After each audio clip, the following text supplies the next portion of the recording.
新公司哦，今天要去那边坐2个多小时哦。车上只有我一个，还另外一个乘客，所以这算是专车。列车上、火车上的厕所真的很高级。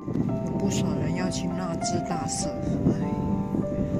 我现在在那边等纳智山的公车31号。熊野古道大门板开始走了，很漂亮。从这边爬上去吧。夫妇山有个大树，很大的树哦，2棵夫妻树。马上爬上去，走。凭特殊的服饰，哇，树好高啊，很漂亮，可是很远。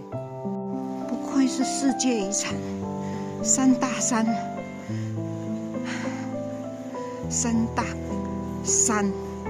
殿，这是宝物殿，啊，这个是主殿，应该是买东西的吧。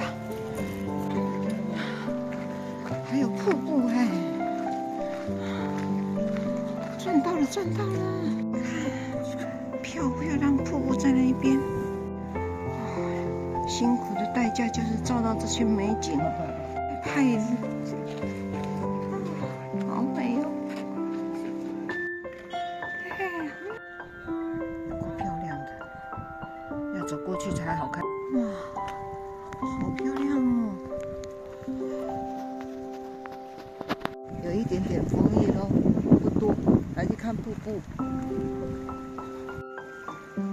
美得不像话哦，左照右照都好看。飞龙瀑布哦，那个飞龙神社的瀑布，飞龙就是说它这里有瀑布啊！哎呀，好厉害呀！宿玉神社到了，蛮美的哦。进入大殿，宿玉神社。